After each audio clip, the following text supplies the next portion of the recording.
আগামীকাল রাজ্যে ত্রিস্তর পঞ্চায়েত নির্বাচনের ভোট গ্রহণ স্বাভাবিকভাবেই দিকে দিকে ব্যস্ততার সার্বিক চিত্র। বিশেষ করে সকাল থেকে রিটার্নিং অফিসারের কার্যালয় সমূহে ভোট গ্রহণ কাজে নিযুক্ত কর্মী, নিরাপত্তা বাহিনী থেকে শুরু করে অন্যান্য বিভিন্ন স্তরের কর্মচারীদের ব্যস্ততা চোখে পড়ার মতো।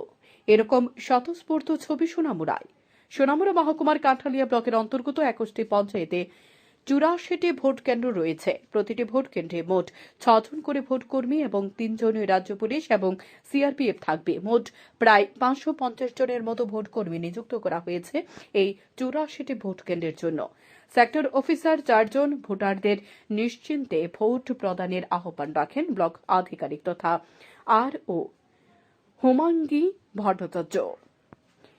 নিরাপত্তার বিষয়ে বিস্তারিত জানান যাত্রাপুর থানার ওসি সুব্রত দেবনাথ।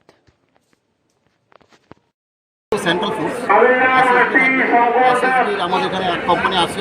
তো এক কোম্পানিগুলো এখন আমরা টোটালি আমার এলাকাতে 4টা মোবাইল পার্টি ভাগ করে দিচ্ছি। 4টা মোবাইল কন্টিনিউ করতে থাকবে। এছাড়া আমাদের পুলিশ সেক্টর অফিসার থাকবে। টোটাল কাঠালিয়া ব্লকে 7টা পুলিশ সেক্টর আছে। এর মধ্যে 2টো পুলিশ সেক্টর হবে সোনামুড়া থানার আন্ডারে আছে, আর 5টা পুলিশ সেক্টর যাত্রাপুর থানার আন্ডারে আছে। তাহলে আমরা সেইভাবে সিচুয়েশন করেছি, যেমন সাপোজ আমার যেমন একটা ভবানীপুর ধরুন স্পর্শকাতর এলাকা, তো ভবানীপুরের মধ্যে পুলিশ সেক্টর অফিসার ভবানীপুরে আছে। তো ইন এডিশন একটা মোবাইল পার্টি থাকে শুধু ভবানীপুর এরিয়ার মধ্যে। তাছাড়া আমাদের এখানে ফুড প্যাট্রোলিং রেখেছি। তো এরকমভাবে আমরা স্পর্শকাতর হিসাব করে ফুড প্যাট্রোলিং এবং মোবাইল রেখেছি। তো সেইভাবে আমরা ইয়ে করেছি।